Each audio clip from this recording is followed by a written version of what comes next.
If you struggle with getting good sleep, you're going to want to watch this video. I'm going to give you some tips for getting good sleep.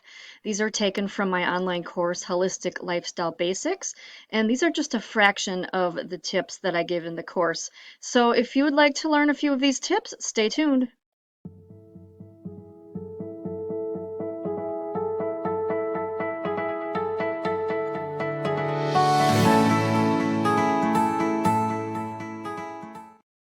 Welcome to lesson 2. This is the lesson on sleep.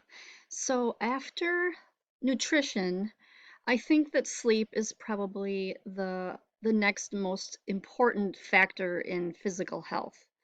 Sleep is when the body restores itself and eliminates the toxins and kind of resets for the next day. So a lot of people like to say that, they can get by with less sleep, and that may be true for a day or two or even longer, but they won't even notice that things are going to start to fall apart. There might not be things that you notice right away, but sleep has more of the lack of sleep, I should say, has more of a cumulative effect. So the longer you go without it, the worse that you will be. So it's pretty important to get a full night's sleep. And as far as how much sleep you need, adults usually need anywhere between 7 to 9 hours, and this can depend on your body type. It can depend on your health, your overall health. So if you are sick or going through some kind of medical situation, you will need more sleep so your body can heal. And of course, babies need most sleep of anyone because they are always growing, and sleep is when the body will build itself back up. So I'm going to go over all of the different ways that you can make sure that you are getting good sleep. All right, so the first one on this list is watch the sunrise and sunset. That does wonders for setting your circadian rhythm. Get sunlight during the day, and if you can't get sunlight during the day, use a sun lamp. So using a sun lamp is the next best alternative to real sunlight, but of course, if you can get it, it's always best to stand out under the sun for at least 15 minutes, but not long enough to where you're going to need sunscreen. And the earliest of the part of the day is when it's best because the body resets itself with the circadian rhythm by seeing the sunlight.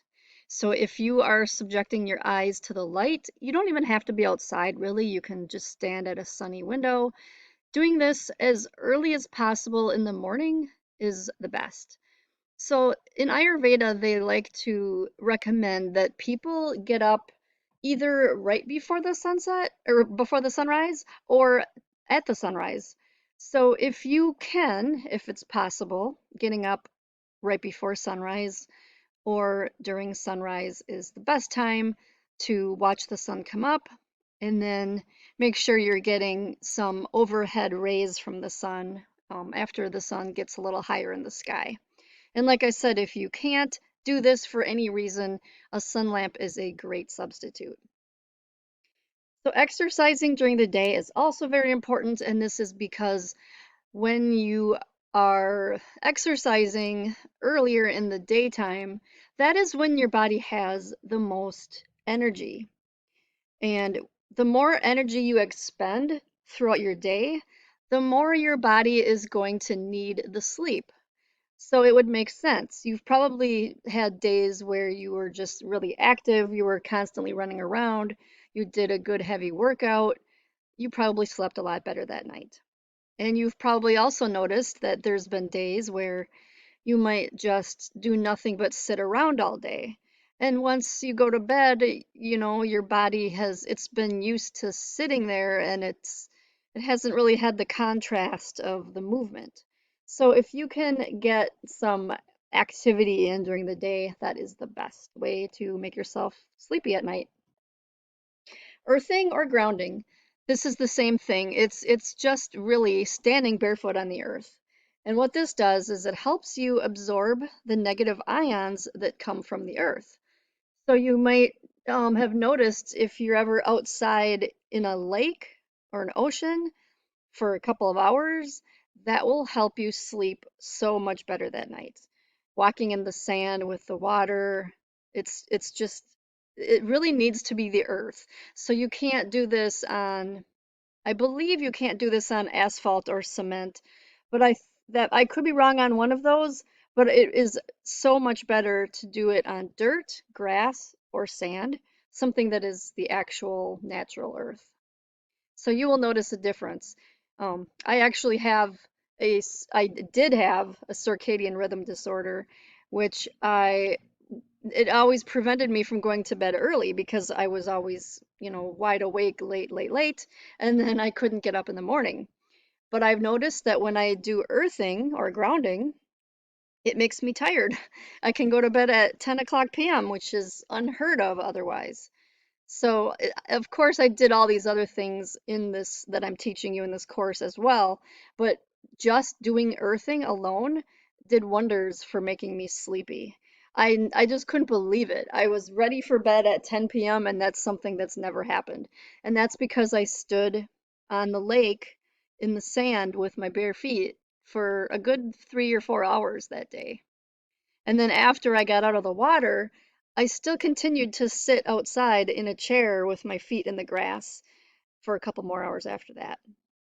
So that just give that a shot one time and without doing anything else and see how that works for you.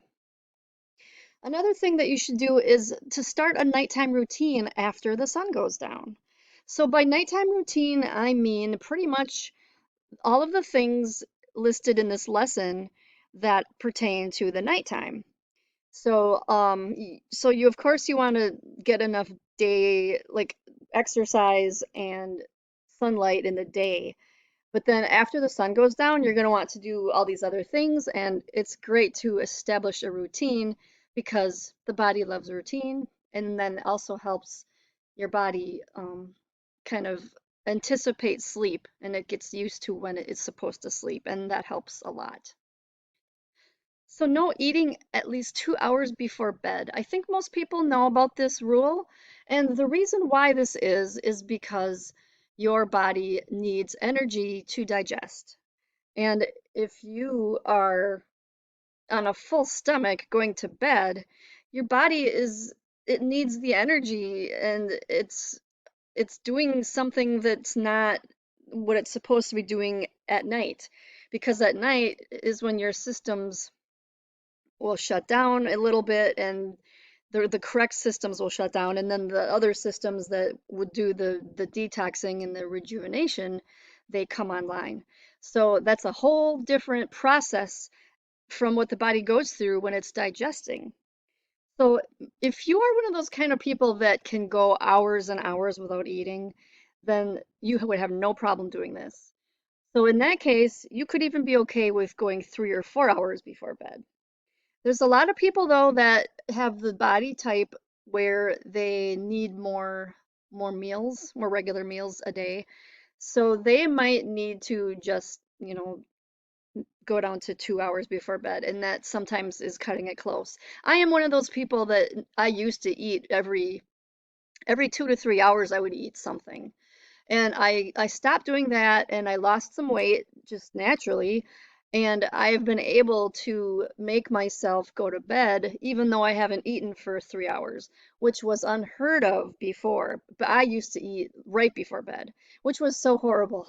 I literally would just go to the kitchen and have some kind of snack, maybe even a full meal right before bed, and that was so horrible. So if I can train myself to not eat before bed, then anybody can. So the minimum would be 2 hours, and even more if your body type allows for it. So this one a lot of people know about already. Turn screens off or use blue light blocking apps. And there are programs as well that do this, such as it's called Flux, Flux, and I use that on my laptop. Most tablets and phones also have a built-in program, or you can download an app to do this. Or you can also, this is probably not a real desirable option, but they make blue light blocking glasses, and a lot of people swear by those because you can start wearing them right at sunset, and then no matter what you do, you automatically know that you're not getting any blue light. So the reason why this is a thing at all is because electronics have blue light, and blue light is something that we should only get in the daytime. This is part of the circadian rhythm. So if you can, get off your TV and your phone or use one of these apps or programs or the glasses. If you are enjoying this video and want to learn more, the rest of this lesson is included in my online course, Holistic Lifestyle Basics. In this course, you will learn how to align your body, mind, and soul with nature, resulting in optimal health physically, mentally, and spiritually. The link is down below in the description, and I really hope that I can get the opportunity to guide you on your new holistic lifestyle journey.